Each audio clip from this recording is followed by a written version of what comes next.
உலகம் முழுவதும் பரவி வாழுகிற தாய் தமிழ் உறவுகள் அனைவருக்கும் வணக்கம்.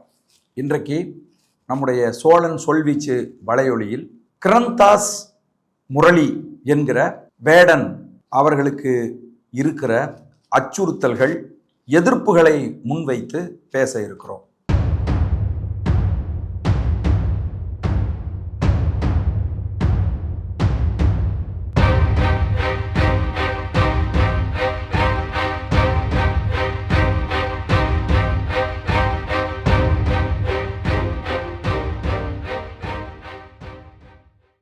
கடந்த 2024 ஏப்ரல் மாதம் 12ஆம் தேதி அமர் சிங் சம்கிலா என்றொரு திரைப்படம் வெளியானது.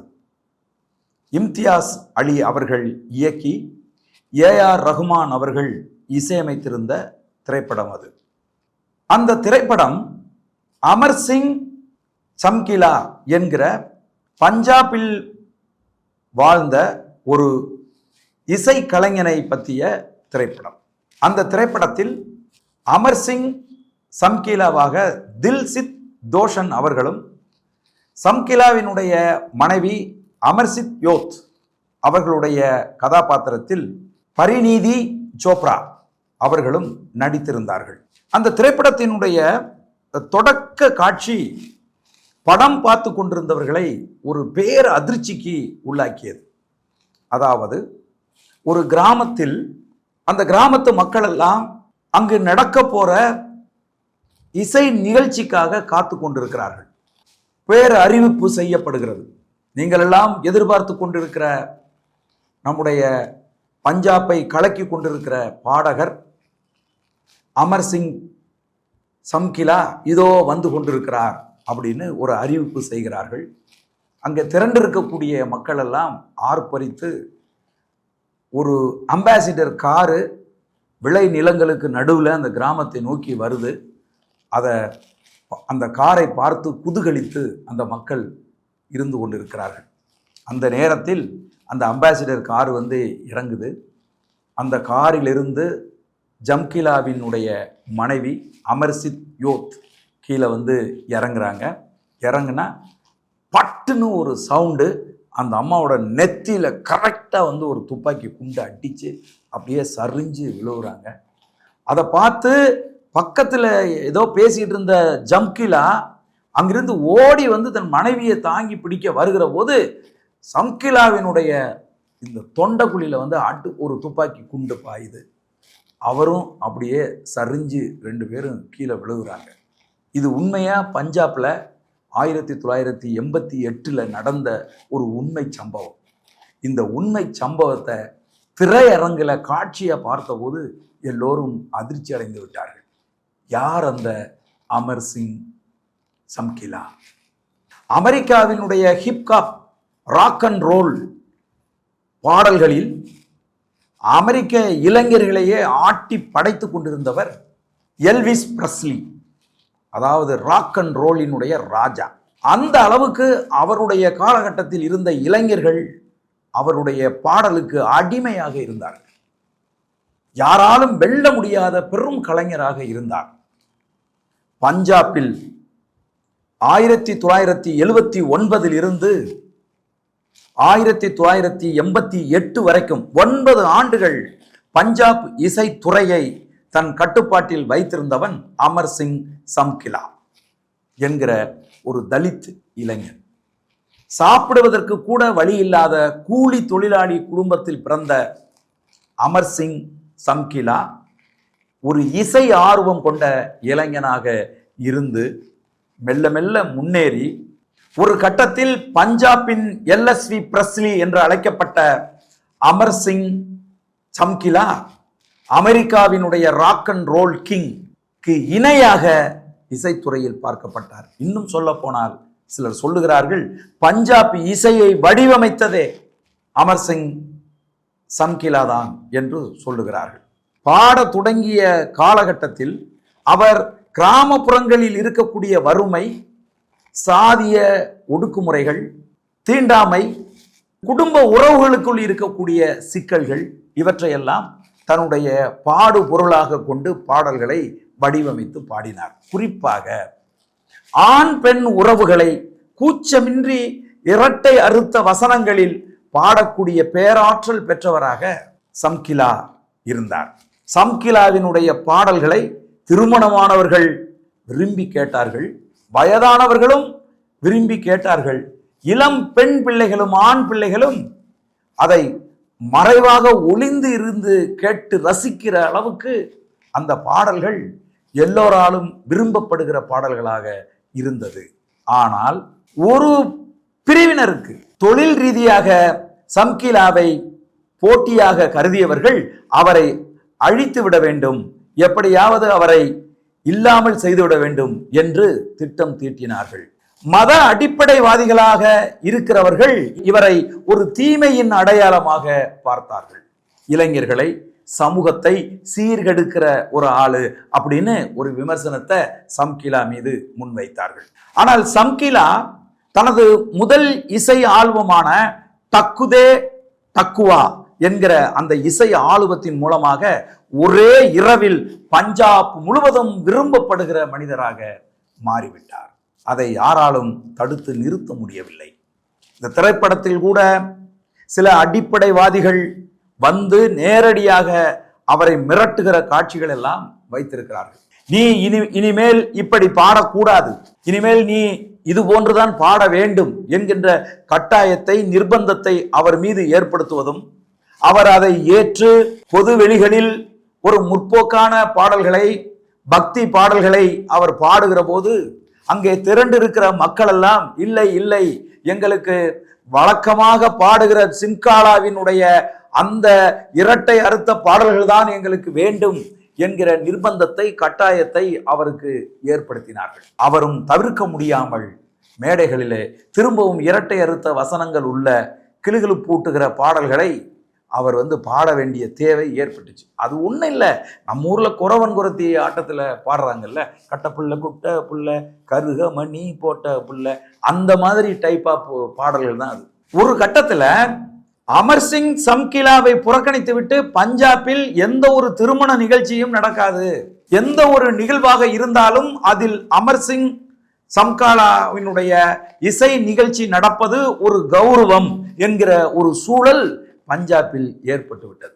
இதுல ஒரு முக்கியமான விஷயத்தை அவருடைய நெருங்கிய நண்பராக இருந்த ஸ்வர்ணா சிவியா அப்படிங்கிறவர் சமீபத்தில் பதிவு செய்திருக்கார். அது என்ன அப்படின்னு கேட்டீங்கன்னா, அன்றைக்கு பாலிவுட் திரைப்படங்களினுடைய அசைக்க முடியாத உச்ச நட்சத்திரமாக இருந்த ஸ்ரீதேவி அமர்சிங் சம்கிலாவினுடைய இசையில் மயங்கி போனார். அவருடைய மேடை பிரசன்ஸ், அவர் மேடையில பாடுகிற விதம், அவர் பாடல்கள் உண்டாக்குகிற தாக்கம், இது எல்லாமே ஸ்ரீதேவியை பயங்கரமா பாதிச்சிருக்கு. ஸ்ரீதேவி அமர்சிங் சம்காலாவை சந்தித்திருக்கிறார். உங்களோடு நான் ஒரு திரைப்படம் நடிக்க விரும்புகிறேன், நீங்க கால் ஷீட் தர முடியுமா என்று ஸ்ரீதேவி கேட்டிருக்காங்க. அதுக்கு சம்கிலா சொல்லியிருக்காரு, எனக்கு இந்தி தெரியாது, எனக்கு பஞ்சாபி மட்டும்தான் தெரியும், ஆகவே என்னால் இந்தி படத்தில் நடிக்க முடியாது என்று சொல்லி இருக்கிறார். அதுக்கு ஸ்ரீதேவி சொன்னாங்களாம், ஒரு மாதத்தில் உங்களுக்கு நான் பாம்பேயில் வைத்து இந்தி கற்றுக் கொடுக்கிறேன், அதற்கான செலவுகள் முழுவதையும் நான் ஏற்கிறேன், நீங்க வாங்க அப்படின்னு அழைத்ததாகவும், அதற்கு சம்கிலா ஒரு மாதத்தில் நான் 10 லட்சம் ரூபாய் சம்பாதித்து விடுவேன், என்னால் அந்த இழப்பை தாங்கிக் கொள்ள முடியாது, ஆகவே எனக்கு அது சரிப்பட்டு வராது என்று சொல்லிவிட்டதாக அவருடைய நண்பர் பதிவு செய்திருக்கிறார். அதன் பிறகும் ஸ்ரீதேவி வேறொரு முயற்சியை மேற்கொண்டிருக்கிறார். அது என்ன அப்படின்னா, பஞ்சாப் திரைப்படத்தில் நாம் இருவரும் இணைந்து நடிப்போம் என்று ஒரு ஒப்பந்தம் போடப்பட்டதாக அவருடைய நண்பர் சொல்கிறார். அதாவது 11 மாசத்துல 411 நிகழ்ச்சிகளை நடத்திய ஒரு பெரும் கலைஞன், அவனுடைய அந்த மேடை ஆளுமை, அவனுடைய பாடுகிற திறன், அவனுடைய குரல், இதுக்கெல்லாம் மயங்கி போய் ஸ்ரீதேவி அவனோடு நடிக்கணும் அப்படின்னு விரும்பியதாக அவருடைய நண்பர் சொல்லுகிறார். ஆனால் ஸ்ரீதேவியினுடைய விருப்பம் நிறைவேறாமல் 1988 சம்கிலா, யாரோ அடையாளம் தெரியாத 3 நபர்களால் சுட்டு கொல்லப்பட்டிருக்கிறார். இதுல இந்த அவர் கொல்லப்பட்டதுக்கு பின்னாடி அவர் முன்னெடுத்த தீண்டாமைக்கு எதிரான பாடல்கள், அநீதிக்கு எதிரான பாடல்கள், சமூக நீதிக்கு எதிரான பாடல்கள், இரட்டை அர்த்த பாடல்கள், இது எல்லாமும் அவருடைய அந்த கருத்துக்கள் இருக்குல்ல, அவர் கருப்பொருளாக எடுத்துக்கொண்டு பாடிய அந்த பாடல்களே அவருக்கு எதிராக வந்து நின்னுச்சு அப்படின்னு சொன்னா அது மிக இல்லை. அதை விட இன்னொரு கூடுதலான ஒரு சம்பவம் என்ன அப்படின்னு சொன்னா, அவரோடு தொடர்ந்து மேடையில் பாடிய அமர் யோத் என்கிற ஒரு பெண், அந்த பெண் வந்து ஜாட் சமூகத்தை சேர்ந்த பெண், அவரோடு இணையாக மேடையிலே பாடிய பெண். ஒரு கட்டத்தில் அவர்கள் இருவருக்கும் காதல் மலர்ந்து ஒரு தலித் இளைஞனாக இருக்கிற அமர்சிங் சம்காலா ஜாட் சமூகத்தை சேர்ந்த அந்த அமர் யோத் என்கிற அந்த பெண்ணை திருமணம் செய்து கொள்கிறார். இது பஞ்சாபில் இருக்கிற ஆதிக்க சாதியினரிடையே, குறிப்பாக ஜாட் சமூகத்தினரிடையே பெரும் கொந்தளிப்பை ஏற்படுத்தியிருக்கு. இப்ப சம்காலா ஏன் கொல்லப்பட்டார் என்பது இன்றைக்கு வரைக்கும் தெரியல, யார் கொன்றது என்பதும் இன்றைக்கு வரைக்கும் தெரியல. ஆனால் அதற்கான காரணங்களா, அவருடைய கருத்தியல் காரணமா, அல்லது அவர் செய்து கொண்ட திருமணம் காரணமா அப்படின்னு சொல்லி பல விடயங்கள் முன்வைக்கப்படுது. அதே மாதிரி இந்த படத்துல ஜம்காலா இறந்து போனதுக்கு அப்புறம் கிளைமேக்ஸில் விதா கரோ அப்படின்னு ஒரு பாட்டு மதிப்புக்குரிய ஏஆர் ரகுமான் அவர்கள் போட்டிருப்பாங்க. அந்த பாட்டை பற்றி ரகுமான் சொல்லுகிற போது, அந்த பாடலை கம்போஸ் செய்துவிட்டு என் வீட்டில் இருப்பவர்களெல்லாம் அழைத்து ஒரு ஹாலில் உட்கார வச்சு எல்லா லைட்டையும் ஆஃப் பண்ணிட்டு நான் நடுவில் உட்காந்து அந்த ஹார்மோனியத்தில் வாசித்து அந்த பாடலை நான் பாடினேன். விதா கரோ என்கிற அந்த பாடலை பாடினேன்.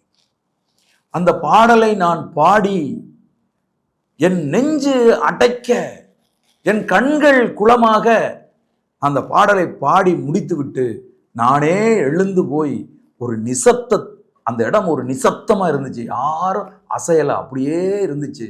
நான் எந்திரிச்சு போய் இந்த லைட்டை போட்டேன், பார்க்குறேன் அந்த ஹாலில் உட்காந்துருக்கிற என் வீட்டு வேலைக்காரங்க, எங்கள் வீட்டில் இருந்த எல்லாரும் அழுது கொண்டு இருப்பதை நான் பார்த்தேன் அப்படின்னு ஏஆர் ரகுமான் அவர்கள் பதிவு செஞ்சிருக்காங்க. அவ்வளவு ஒரு அழுத்தமான தாக்கத்தை கிளைமேக்ஸில் அந்த விதா கரோ என்றால் எனக்கு விடுதலை கொடு, இந்த சமூகத்தை பார்த்து சம்கிலா கேட்கறது மாதிரி அந்த பாடலை வடிவமைச்சிருக்காங்க, எனக்கு விடுதலை கொடுங்க அப்படிங்கிறது மாதிரி. அதே மாதிரியான ஒரு பெரும் இசைக்கலைஞன் சித்து மூஸ்வாலா, பஞ்சாப்ல ஒரு இளைஞன். அதாவது அமர்சிங் சம்காலா சுட்டு கொல்லப்பட்ட போது அவருக்கு வயது 27. சித்து மூஸ்வாலா 2022 சுட்டு கொல்லப்பட்ட போது அவருக்கு வயது 28. என்ன மாதிரியான இளம் ரத்தங்களை, இசைத்துறையில் பெரும் கோலோச்சிய மனிதர்களை, அவர்களுடைய கருத்து, அவர்கள் முன்வைக்கிற சித்தாந்தம், அவர்கள் முன்வைக்கிற தத்துவம், இங்கு புறையோடி போய் கிடக்கிற இந்த சமூகத்தின் குறுக்குவெற்று தோட்டத்தை, சாதிய இழிவை, மிக மோசமான ஊழல் செயல்பாடுகளை, அரசியல் அக்கிரமங்களை முன்வைத்து அவர்கள் பாடல்களை பாடுகிற போது அவர்கள் ஒரு தரப்பினருக்கு எதிரியாக மாற்றப்படுகிறார்கள். பல்வேறு அரசியல் சிக்கல்களுக்குள் அவர்கள் சிக்க வைக்கப்படுகிறார்கள். அப்படி சிக்க வைக்கப்பட்டவர் தான் சித்து மூஸ்வாலா. அவரும் ஒரு ஆகச்சிறந்த இசைக்கலைஞனாக பஞ்சாப் இளைஞர்கள் மத்தியில சமீப காலத்துல, நவீன இந்த டிஜிட்டல் யுகத்துல பெரும் பாதிப்பை ஏற்படுத்திய ஒரு இளம் கலைஞனாக வளர்ந்து வருகிற போது, அவர் முன்வைத்த கருத்துக்களுக்காக, அவர் முன்வைத்த அரசியல் செயல்பாடுகளுக்காக அவர் மே மாதம் 29ஆம் தேதி 2022 சுட்டுக் கொல்லப்பட்டார். அதே மாதிரி ஜனவரி மாதம் 1ஆம் தேதி 1981ஆம் ஆண்டு உத்தரப்பிரதேசத்தில் ஹல்லா போல் என்கிற தன்னுடைய முற்போக்கு நாடகத்தை நடத்தி கொண்டிருந்த போது காங்கிரஸ் குண்டர்களால் அடித்து கொல்லப்பட்டார் சப்தஹஸ்மி. அப்போ வயசு அவருக்கு 34. சப்தஹஸ்மி இந்தியாவினுடைய தெரு நாடக கலைஞர், இயக்குனர், ஆகச் சிறந்த சிந்தனையாளர், சிபிஎம்மினுடைய உறுப்பினர். தன்னை ஒரு இடதுசாரி சிந்தனையாளனாக, கம்யூனிஸ்டாக முன்னிறுத்தி காங்கிரஸ் கட்சியினுடைய அட்டூழியங்களுக்கு எதிராக, அவர்களுடைய ஊழல், லஞ்சம், மக்களை ஏமாற்றுகிற செயல்கள் எல்லாவற்றையும் விமர்சித்து நாடகம் எழுதி மக்கள் மன்றத்தில் முன்வைத்த ஒரு பெரும் கலைஞர் சப்தஹஸ்மி. அவர் முன்வைத்த தன் கருத்துக்காக மக்கள் முன்னாலே பெரும் குண்டர்களால், துப்பாக்கியாலும் இரும்பு தடிகளாலும் அடித்து கொல்லப்பட்டார். அமர்சிங் சம்காலா தன்னுடைய பாடல் வரிகளுக்காக, சாதியத்துக்கு எதிராக செயல்பட்டார் என்பதற்காக கொல்லப்பட்டார். சித்து மூஸ்வாலே தன் பாடல் வரிகளுக்காக, தன் அரசியல் செயல்பாடுகளுக்காக கொல்லப்பட்டார். சப்தஹஸ்மி தன் கருத்தியலை முன்வைத்ததற்காக, தன்னுடைய அரசியல் நிலப்பாட்டை மக்கள் மன்றத்தில் எடுத்து சொன்னதற்காக படுகொலை செய்யப்பட்டார். நூற்றுக்கணக்கான இசைக்கலைஞர்கள் தங்களுடைய கருத்து சுதந்திரத்தை காப்பாற்றுவதற்காக, உலகம் முழுவதும் பல இசைக்கலைஞர்கள் தங்களுடைய முற்போக்கு சிந்தனையை முன்வைத்து பாடினார்கள் என்பதற்காக, சமூக பிரச்சனைகளை கருப்பொருளாக கையில் எடுத்தார்கள் என்பதற்காக, இனவாதத்துக்கு எதிராக பேசினார்கள் என்பதற்காக, வறுமைக்கு எதிராக பேசினார்கள் என்பதற்காக, ஆண்டு கொண்டிருக்கக்கூடிய அரசியல் சக்திகளை விமர்சித்தார்கள் என்பதற்காக நூற்றுக்கணக்கான பேர் இசைக்கலைஞர்கள் படுகொலை செய்யப்பட்டிருக்காங்க. அதுல ரொம்ப முக்கியமானவர் அமெரிக்காவை சேர்ந்த 25 வயதில் சுட்டு கொல்லப்பட்ட, 6 முறை துப்பாக்கியால் சுட்டு கொல்லப்பட்ட தூபக் ஷகூர், அதாவது டூபக் என்று சொல்லுவார்கள்.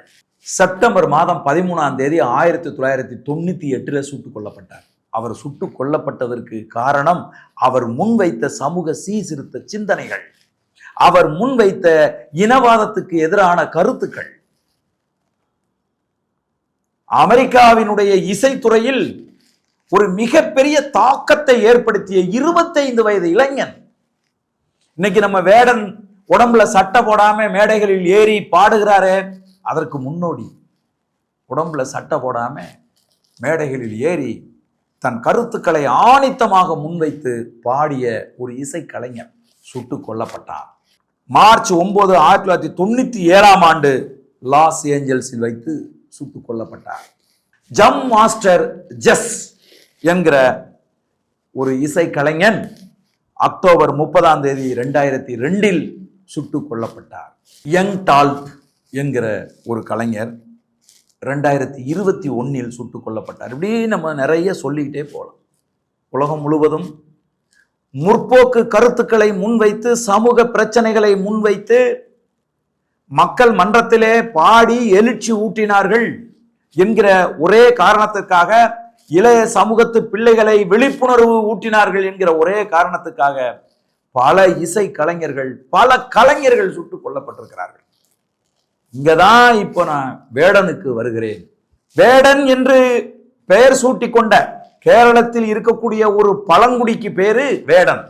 அந்த பழங்குடி இனத்தை சேர்ந்த ஒருவன் தன் இனத்தின் அடையாளத்தையே தனது மேடை பெயராக வச்சுக்கிட்டு மக்கள் மன்றத்தில் வந்து முற்போக்கு கருத்துக்களையும், சமூக நீதி கருத்துக்களையும், சாதிய வன்முறைக்கு எதிரான கருத்துக்களையும், இன்றைக்கு அரசியல்வாதிகள் செய்து கொண்டிருக்கக்கூடிய அட்டூழியங்களையும் தனது பாடல்களிலே முன்வைத்து இளைஞர்கள் மத்தியிலே பாடி ஒரு மிகப்பெரிய வரவேற்பை அவன் பெற்றிருக்கிறான். எப்படி அமர்சிங் சம்கிலா பஞ்சாபின் எல்விஸ் பிரஸ்லி என்று போற்றப்பட்டாரோ, அழைக்கப்பட்டாரோ, அதே போல இன்றைக்கு கேரளத்தின் மைக்கேல் ஜாக்சன் என்று அழைக்கிற அளவுக்கு இளையோர் மத்தியில் பேரும் புகழும் பெற்றிருக்கக்கூடிய ஒருவராக ராப் இசை கலைஞர் வேடன் வளர்ந்து நிற்கின்றார்.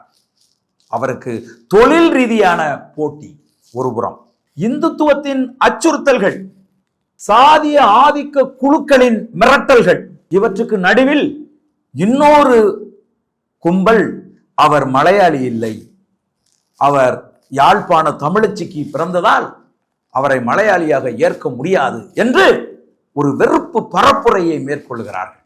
இன்னொரு புறம் தொழில் ரீதியாக சினிமாவிலும் மேடைகளிலும் கோலோச்சி கொண்டிருந்தவர்கள் எல்லாம் வேடனால் வெளியேற்றப்பட்டு விட்டார்கள். இன்றைக்கு கேரள இளையோர் மத்தியிலே ஒரு ரிதமாக, ஒரு மந்திரமாக இருக்கிற பெயர் வேடன் என்கிற ஒரு பெயர். எப்படி ஜம்கிலா பேரும் புகழுமாக கோலோச்சி கொண்டிருக்கிற போது கொல்லப்பட்டாரோ, எப்படி சித்து மூஸ்வாலா பேரும் புகழுமாக இருக்கிற போது எதிரிகளால் அவர் சுட்டு வீழ்த்தப்பட்டாரோ, அதே போன்ற ஒரு அச்சுறுத்தல் வேடனுக்கும் இருக்கிறது என்பது நமக்கு ஒரு பெரும் அச்சத்தை ஏற்படுத்துகிறது. வேடன் பாதுகாப்போடு இருக்க வேண்டும். வேடன் முன்னெச்சரிக்கையோடு இருக்க வேண்டும். வேடனை பாதுகாக்க வேண்டியது அடித்தட்டு மக்கள் கடமை. வேடனை பாதுகாக்க வேண்டியது உழைக்கிற அடித்தட்டு மக்களின் கடமை. உழைக்கும் மக்களினுடைய பிரச்சனையை, இந்துத்துவத்துக்கு எதிரான பரப்புரையை, இளையோர் படிக்க வேண்டியதின் முக்கியத்துவத்தை, அரசியல்வாதிகள் திருந்த வேண்டியதின் அவசியத்தை மேடைகளிலே முழங்கிக் கொண்டிருக்கிற வேடன் பாதுகாக்கப்பட வேண்டிய பொறுத்தர். ஆகவே இந்த காணொளியின் மூலமாக வேடனுக்கு சொல்ல விரும்புவது இதைத்தான். உங்களுடைய பாதுகாப்பு குறித்து நீங்கள் கவலைப்படுங்கள். இந்த நிலத்தில் மட்டுமல்ல, உலகம் முழுவதுமே முற்போக்காக இருக்கிற கலைஞர்கள் கொல்லப்பட்டிருக்கிறார்கள். இந்த பிற்போக்கு சமூகம், இந்த முதலாளித்துவ சமூகம் தங்களுக்கு எதிராக எழுந்து வருகிற புரட்சி கலைஞர்களை இது ஒருபோதும் அனுமதிக்காது. தம்பி வேடன், நீங்கள் உங்கள் பாதுகாப்பில் முழு கவனம் செலுத்துங்கள். கேரள அரசை நான் வேண்டிக் கொள்கிறேன். முற்போக்கு கருத்துக்களை முன்வைத்து இளைய சமூகத்தினுடைய மனதை கொள்ளை கொண்டிருக்கிற தம்பி வேடனை அரசு அச்சுறுத்தல்களில் இருந்து, மிரட்டல்களில் இருந்து பாதுகாக்க வேண்டும். ஏனென்றால் RSS சங்க பரிவர் இயக்கங்கள் தங்களுக்கு எதிரானவர்களை எல்லாம் கொன்று குவித்திருக்கிறது. கர்நாடகாவின் முற்போக்கு சிந்தனையாளர் கல்பரிக்கு யாரால் கொல்லப்பட்டார்? கர்நாடகாவின் முற்போக்கு எழுத்தாளராக சமூகத்தில் பெரும் புரட்சி செய்து கொண்டிருந்த கௌரி லங்கேஷ் யாரால் கொல்லப்பட்டார்? 2015 முற்போக்காக செயல்பட்டார் என்கிற ஒரே காரணத்துக்காக கோவிந்த் பன்சாரே அவர்கள் மகாராஷ்டிர மாநிலத்தில் வைத்து அடையாளம் தெரியாதவர்களால் சுட்டுக் கொல்லப்பட்டார். அதே போல இலங்கையில் லசந்த் விக்ரமதுங்க, சண்டே லீடர் என்கிற பத்திரிகையினுடைய ஆசிரியர், அவர் சிங்களவர். அவர் சிங்கள அரசும் சிங்கள இராணுவமும் தமிழ் இனத்துக்கு எதிராக, தமிழ் அப்பாவி பொதுமக்களுக்கு எதிராக செய்கிற அட்டூழியங்களை கண்டித்து எழுதினார் என்பதற்காக 2009 சுட்டுக் கொல்லப்பட்டார். அதே போல வீரகேசரியின் ஊடகவியலாளர் ஐயாத்துரை நடேசன் அவர்கள் 2004 கொழும்பில் வைத்து சுட்டுக் கொல்லப்பட்டார். அதே போல ஊடகவியலாளராக நீதியை, நேர்மையை எழுதினார் என்கிற காரணத்துக்காக தர்மரத்னா சிவராமன் அவர்கள் 2005 கடத்தி படுகொலை செய்யப்பட்டார். அதே போல 2007 ஒரு ஊடகவியலாளர் சகாதேவன் நிலஞ்சன் அவர்கள் தமிழ் இனத்துக்கு ஆதரவாக செயல்பட்டார். தமிழ் இனத்துக்கு நிகழ்த்தப்படுகிற கொடூரங்களுக்கு எதிராக அவர் பேசினார் என்பதற்காக கொழும்பில் வைத்து சுட்டு கொல்லப்பட்டார். அந்த வகையில்தான் இன்றைக்கு RSSனுடைய எதிர்ப்பை சம்பாதித்திருக்கிற, நீ பாத்தீங்கன்னா கிட்டத்தட்ட 6 ஆண்டுகளுக்கு முன்பு 2020 வாய்ஸ் ஆஃப் வாய்ஸ்லெஸ், குரலற்றவர்களின் குரல் அப்படின்னு சொல்லி ஒரு இசை ஆல்பத்தை தம்பி வேடன் வெளியிட்டு இருக்கிறார். அதிலே அவர் இந்திய அரசையும் நரேந்திர மோடி அவர்களையும் விமர்சித்து பாடியிருக்கிறார். அதற்காக அவரை கைது செய்யணும், அதற்காக அவரை சட்ட ரீதியாக நடவடிக்கை எடுக்கணும் அப்படின்னு சொல்லி மினிமோல் பாலகிருஷ்ணன் என்கிற பாரதிய ஜனதா கட்சியினுடைய பொறுப்பாளர் அவர் மீது வழக்கு தொடுத்திருக்கிறார். மிக கடுமையாக இந்துத்துவ அமைப்புகள் எதிர்க்கிறது. இத்தனை ஆண்டு காலமாக கேரள இசைத்துறையில் கோலோச்சி கொண்டிருந்தவர்கள் எல்லாம் வேடனுடைய வருகைக்கு பிறகு மேடைகளில் வேலை இல்லாமல் வீட்டிலே உட்கார்ந்திருக்கிறார்கள். அவர்களெல்லாம் வேடனை மிக மோசமாக விமர்சித்துக் கொண்டிருக்கிறார்கள். இவனை எப்படியாவது இல்லாமல் செஞ்சிடணும் அப்படின்னு அவர்கள் நினைப்பார்களா மாட்டார்களா? இந்த அச்சம்தான் இந்த வரலாற்றை பார்க்கிற போது சம்கிலாவில் இருந்து சித்து மூசாவாலா வரைக்கும் நடந்திருக்கக்கூடிய கொடூரங்களை நினைக்கிற போது வேடன் குறித்த கவலையும் நமக்கு வருகிறது. ஆக இந்துத்துவத்துக்கு எதிராக, சாதியத்துக்கு எதிராக, மத உணர்வுகளுக்கு எதிராக இன்றைக்கு இளையோர் மத்தியிலே விழிப்புணர்வை ஏற்படுத்தி கொண்டிருக்கக்கூடிய தம்பி வேடன் பாதுகாப்பு என்பது மிகவும் முக்கியமானதாக, அவசியமானதாக, வரலாற்று தேவையாக இருக்கிறது. இதை தம்பி வேடன் மட்டுமல்ல, கேரளத்து மக்களும் இளைஞர்களும் கவனத்தில் கொள்ள வேண்டும். கேரள அரசு இன்றைக்கு அவருக்கு ஆதரவாக இருக்கிறது என்று இணையங்களில் நாம் பார்க்கின்றோம். அவருக்கு ஒரு உயரிய பாதுகாப்பை கொடுத்து வேடன் அவர்களை பாதுகாக்க வேண்டும் என்று வேண்டி விரும்பி கேட்டுக்கொள்கிறேன். நன்றி, வணக்கம்.